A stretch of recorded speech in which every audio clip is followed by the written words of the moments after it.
Assalamualaikum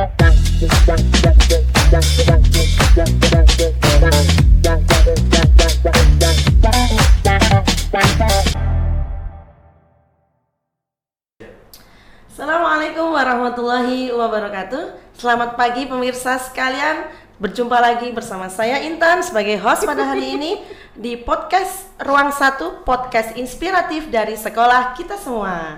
Baik, pada kesempatan hari ini kita sudah mendatangkan seorang narasumber yang mana beliau ini adalah seorang guru dan juga seorang pembina OSIM di MTS Negeri 1 Klaten.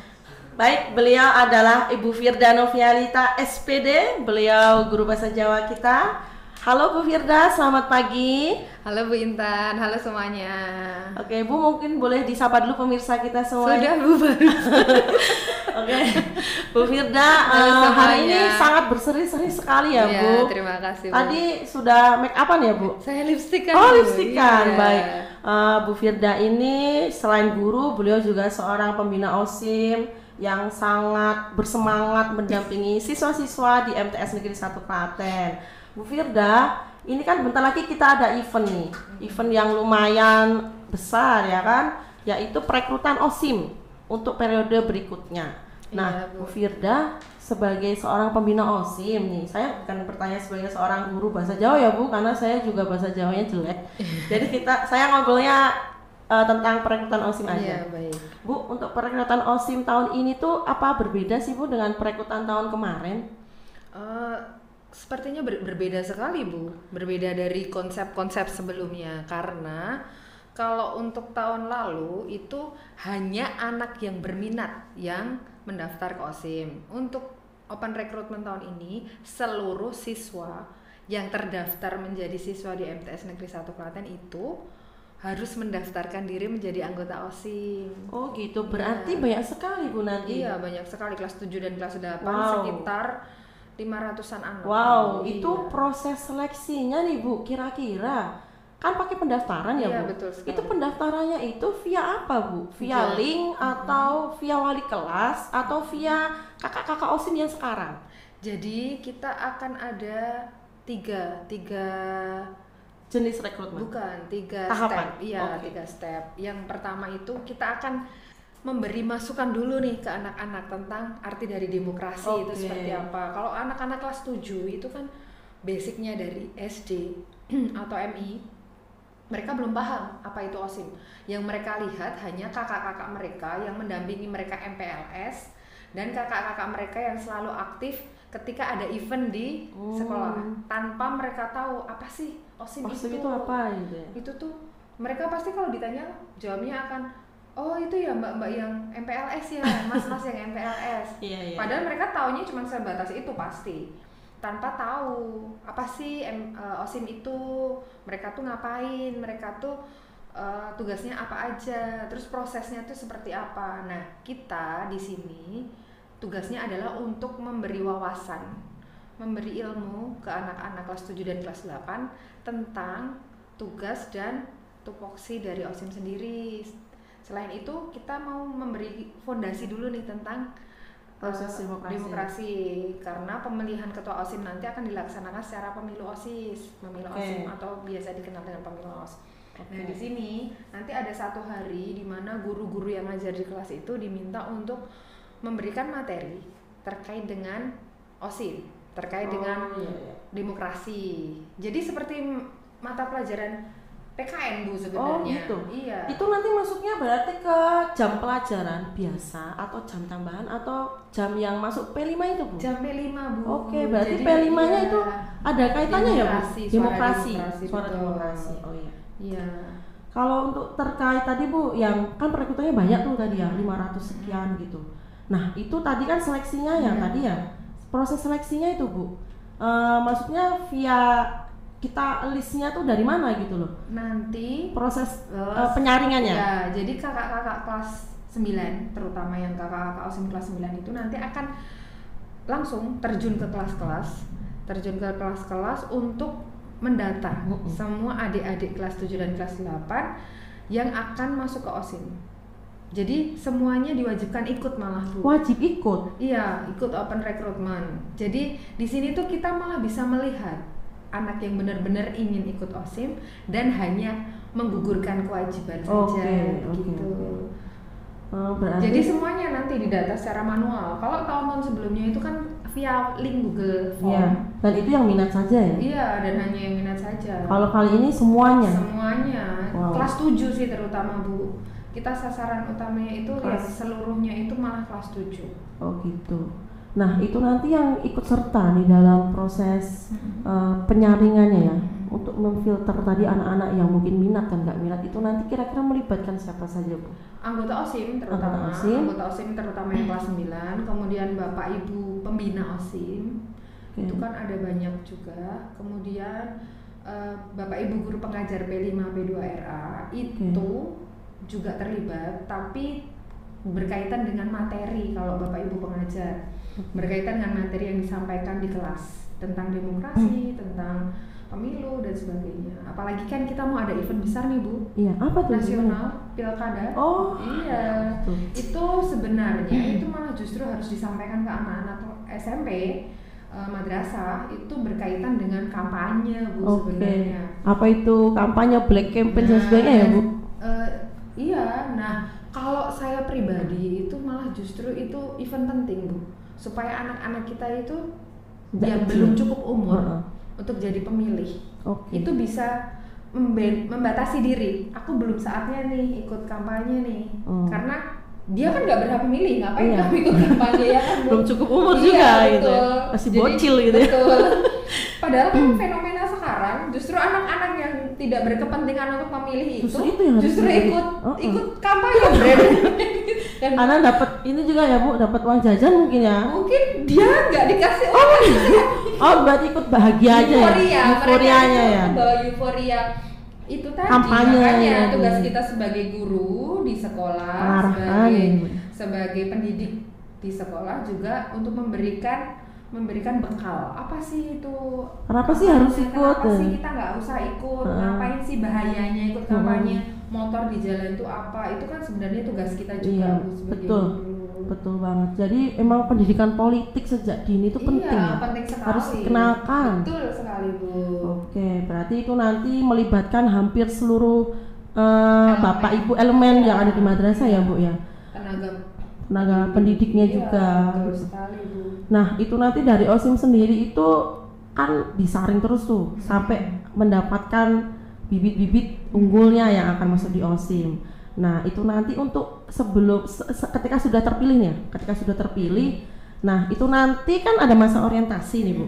Masa orientasi itu nanti yang terlibat siapa Bu? Atau yang ngajarin apa?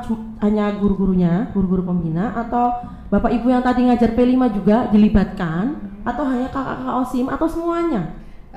Kalau ini kita ke step selanjutnya dulu nih Bu. Setelah step tadi pendataan itu baru nanti akan ada istilahnya itu. Jadi nanti ada tes wawancara Bu. Jadi tidak semua yang daftar juga akan tersaring ternyata. Ada tes wawancara, ada forum group discussion juga, di mana mereka akan diketahui tentang problem solving manajemen mereka itu seperti apa di situ. Jadi setelah itu baru nanti akan diumumkan siapa yang berhasil menjadi anggota OSIM. Sekian puluh anak dari ratusan siswa tadi. Hanya sekian puluh anak yang menjadi anggota OSIM. Selanjutnya baru akan dilaksanakan pemilihan ketua OSIM. Iya. Dari periode yang baru ya? Iya, di situ akan diadakan kampanye Bu. Jadi anak-anak juga tahu nih batasannya. Kalau kalian tuh kampanyenya cuma berhaknya tuh di sekolah, karena kalian itu punya hak pilihnya cuma di sekolah. Gitu. Ya. Jadi mereka nanti akan belajar untuk berkampanye di sekolahan. Mereka akan belajar untuk membranding diri. Mereka yang akan mendaftar jadi ketua OSIM itu membranding diri. Aku tuh punya visi misi apa sih? Aku tuh punya kemampuan apa sih yang bisa aku janjikan ke teman-teman yang lain. Teman yang lain tuh apa sih ketika aku dipilih jadi ketua OSIM, seperti itu. Nah di sini juga kita pentingnya untuk menanamkan politik bersih ke anak-anak kan di sini juga ya Bu ya. Iya. Jadi setelah itu baru kita menuju ke orientasi tadi. Orientasi itu sebelum-sebelumnya itu hanya hanya pembina dan kakak-kakak OSIM OSIM. yang lama. Iya. Untuk yang kali ini kira-kira mau melibatkan yang Kalau itu guru-guru nggak? sepertinya juga kalau melibatkan seluruh guru sepertinya kurang Mungkin efektif. guru-guru pengajarnya P5 mungkin Bu.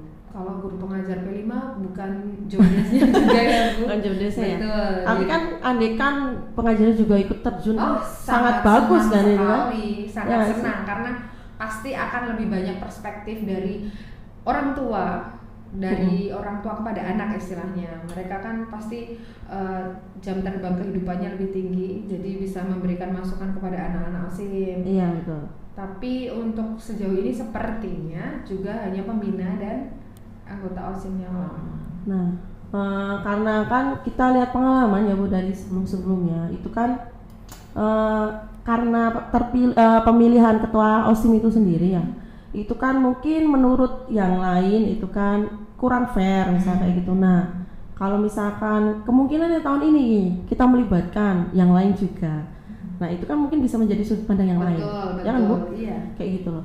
Nah, untuk yang proses pemilihan ketua OSIM nih, yang tadi kan ada kampanye dan sebagainya nih. Nah, kira-kira sudah ada project belum, atau mungkin orientasinya gimana sih nanti, berapa anak yang tersaring untuk ke masuk ke calon kandidat ketua OSIM-nya calon itu? ketua. Kalau itu masih Ada jumlahnya tertentu nggak, ketentuan kalau jumlahnya itu berapa masih gitu? butuh perjalanan yang panjang, Panjang Bu, ya? Lama perjalanannya. berarti ya ini. Karena untuk menjadi calon dulu nih, belum ketua nih, calon ketua OSIM, bakal calon ketua OSIM sendiri itu membutuhkan tes secara psikologis, Tes wawancara. dan itu tes psikologis itu juga dilakukan langsung oleh psikolog. Wow, berarti Iya. datangin psikolog nih nanti ya? Alhamdulillah ya kita punya Oh, banyak kita psikolog. punya banyak psikolog. Di sekolah. Alhamdulillah ya di sekolah Iya. kita. Oh ya, sudah ada psikolog Iya, dari ya. guru BP, Dari guru BK ya. Iya, Oke. betul. Yang Sudah punya sangat basic ilmu psikologi. psikologi dan bisa mengerti karakteristik anak itu bagaimana, yang akan meloloskan itu tidak sepenuhnya keputusan mereka seharusnya. Iya. Tapi bisa menjadi Ada pertimbangan. pertimbangan, betul. Berarti kan memang pemilihan OSIM dan juga ketua OSIM itu sendiri, itu kan berarti yang akan kita adakan dan yang sudah terjadi itu kan sangat fair ya Bu sebetulnya. Berarti antara kandidat yang maju untuk jadi ketua itu kan berarti sudah terpilih betul-betul, bukan karena ada hal-hal tertentu ya kan Bu. Nah, untuk yang tadi setelah perekrutan ya Bu, perekrutan kemudian pemilos nih. Nah, nanti kira-kira Bu, waktu masa orientasi itu, anak-anak yang akan menjadi OSIM itu sendiri, pembekalannya nih Bu, pembekalan orientasinya itu nanti terkait apa aja Bu kira-kira? Terkait dengan leadership terutama, terus time management. Kan kalau anggota OSIS itu otomatis banyak meninggalkan jam, itu yang menjadi problematik. Oh ya betul. Utama yang sering menjadi bahan pergunjingan di kalangan pengajar. Karena kan mereka harus ngurusin banyak hal juga ya Bu, event anak di OSIM ya, sekolahan, betul. terus tentang apa ya Bu, tentang grup kerja sama tim. Oke, Ya, kerja sama betul. timnya. Dan tentang yang paling utama itu tentang itu Bu, tentang apa sih Bu, saya agak susah ngomongnya. Ngomong aja Bu, nggak apa-apa. Bu. Komitmen. Oke, komitmen. Ya, ketika kamu sudah dipilih jadi anggota OSIM di bidang apapun itu, seharusnya kamu sudah berkomitmen untuk kamu ikut apapun event yang dilaksanakan di sini. Harus bertanggung jawab ya Bu. Bertanggung jawab atas pilihanmu sendiri. Itu kan sebenarnya itu jadi itu nggak sih Bu? Jadi apa namanya? Fondasi manusia hidup nggak sih itu? Iya, Kita harusnya. tuh berkomitmen pada diri Iya, kita betul. sendiri. Ketika kita sudah memilih untuk, katakanlah kita aja nih Bu, kita di sini sudah berkomitmen menjadi guru. Iya. Betul. Otomatis kita sudah harus memikul beban-beban yang kita tanggung. Misalnya nih, tupoksinya ya Bu ya. Iya, nggak cuma itu Bu, maksud saya lebih ke kita harus bisa memberikan contoh ke anak-anak Contoh tentang yang baik. bersikap, tentang berperilaku Baik. ketika kita berperan sebagai guru. Nah, begitu juga dengan ketua anggota OSIM. Ketika mereka memilih untuk Masuk menjadi kan. anggota OSIM, dan mereka pasti akan ditanya, kamu siap untuk melakukan tugas-tugas. Ketika mereka bilang siap, otomatis komitmen itu yang harus mereka jaga Iya, dan betul. mereka pelihara. Iya betul. Mereka harus siap nih meninggalkan pelajaran. Otomatis mereka nanti akan belajar lebih keras di rumah. Iya. Minta materi ke guru-guru yang ngajar. Seharusnya idealnya seperti itu. Idealnya seperti itu. Minta materi yang mereka tertinggal bab apa, terus mereka juga minta waktu lebih mungkin untuk pengumpulan tugas dengan konsekuensi tugasnya juga harus selesai. Betul. Terus minta berkomitmen lah, intinya seperti itu Bu. Jadi mereka harus siap berkomitmen Untuk menjalani itu semua yang itu ya. sangat menjadi PR anak-anak Iya, betul. sekarang itu. Iya, karena saya pribadi Bu ya pernah menemui pengalaman nih, ada anak ternyata sudah masuk OSIM kok ternyata dia keluar gitu kan.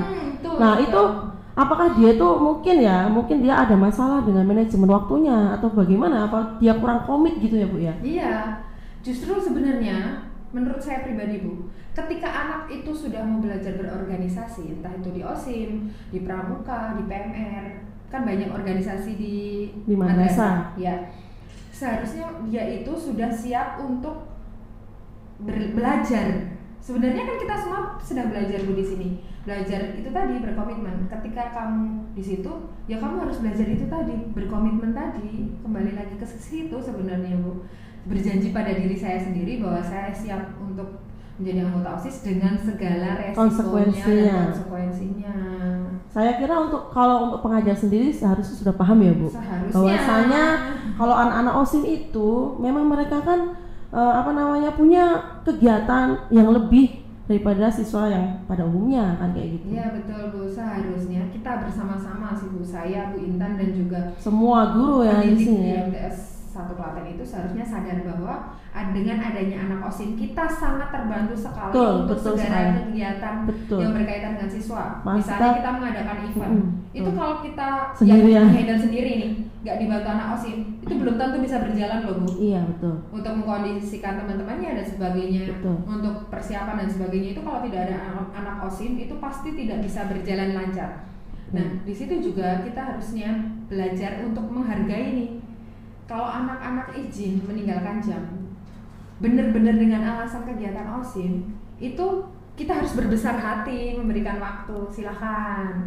Justru kita harus mendukung. Setelah ini nanti materinya minta ke guru ya. Nanti tugasnya kamu bisa ngirim via WA atau bagaimana. Seharusnya kita mendukung dengan cara yang positif kan Bu. Itu yang saya harap saya, Bu Intan dan pendidik di sini punya kesadaran seperti itu. Iya betul sekali. Jadi memang OSIM itu sendiri kan organisasi siswa yang bukan hanya buat kepentingan madrasah ya Bu, tapi juga kepentingan siswa juga. Iya, dan juga itu kan untuk memajukan self improvement siswa. Self improvement siswa. Ya paling nggak kan untuk pribadi siswa sendiri. Iya betul. Lalu yang kedua kan untuk madrasah juga. Betul. Ya Bu. Jadi organisasi ini memang dari awal dibentuk dengan kesadaran paham pendidikan politik itu ya, yang mana nanti anak-anak itu nanti ke depan bisa jadi pribadi-pribadi yang bertanggung jawab. Betul. Paling tidak Iya, untuk dirinya sendiri ya Bu ya. Betul. Minimal untuk diri sendiri. Jadi untuk kembali lagi ke pemilos tadi ya Bu, sebenarnya kalau saya pribadi itu kepinginnya Bu, saya pikir Bu Intan juga setuju. Kita kan di sini mengkader penerus bangsa nih. Iya betul. Kalau anak-anak kita ajarin minimal untuk berpolitik sehat, untuk mengerti apa itu arti demokrasi sehat, itu mereka kedepannya sebagai warga negara yang baik, mereka bisa menerapkan ke kehidupan selanjutnya. Misal ada anak kita nih kayak Mbak Keisa yang jadi ketua OSIM, nantinya akan mendaftar jadi calon legislatif atau menjadi anggota DPR, bahkan bisa menjadi menteri, amin. Politikus ya. Amin. Iya, itu tuh dia tahu apa yang baik dan dia bisa melaksanakan politik secara bersih, secara sehat tanpa harus menginjak lawan, tanpa harus mengotori tangannya dengan hal-hal kotor. Seperti itu Bu sebenarnya. Kan karakter yang ingin kita bentuk untuk anak-anak kita kan yang seperti itu kan Bu? Iya betul sekali Bu. Iya. Nah kalau harapan Ibu sendiri nih terkait rekrutmen yang tahun ini, itu apa Bu? Harapan saya anak-anak bisa pertama antusias. Ya. Kalau dengan adanya antusias anak-anak itu saya yakin pasti anak-anak yang mendaftar itu dengan senang hati. setelah senang hati dia daftar di OSIM, otomatis dia akan menjalani kegiatan organisasi OSIM ini dengan ikhlas dan bahagia. Oke. Itu pertama. Yang kedua, anak-anak bisa lebih berkomitmen lagi, terutama yang anggota yang sudah terpilih nantinya berkomitmen dengan apapun keputusan yang kalian ambil, kalian lebih berkomitmen lagi dengan diri kalian sendiri dulu. Terus yang ketiga, semoga kepengurusan lebih baik lagi, lebih maju lagi, event-event yang kita adakan lebih berkembang dan lebih gebiar lagi dari tahun-tahun sebelumnya. Ya, begitu Bu Intan. Baik Bu Firda, perbincangan kita kali ini sangat menyenangkan dan inspiratif sekali pemirsa. Baik pemirsa, terima kasih untuk Bu Firda. Bu Firda, terima kasih banyak Bu Firda atas waktunya, motivasinya, kemudian pengalamannya Bu Firda mengurus anak-anak OSIM. Saya sebenarnya tidak pembina itu Bu, saya hanya membantu. Ya, tapi kan Ibu kan ikut terjun langsung, jadi kan Pak Dika. setidaknya kan tahu event-event yang dihandle oleh anak-anak seperti itu. Baik, terima kasih banyak atas waktunya Bu Firda. Sampai bertemu lagi di podcast berikutnya ya Bu Firda. Terima kasih semuanya. Baik pemirsa podcast Ruang 1 Madrasah Tsanawiyah Negeri 1 Klaten. Demikianlah perbincangan kita bersama Ibu Pembina OSIM, Ibu Firda Novialita untuk episode kali ini.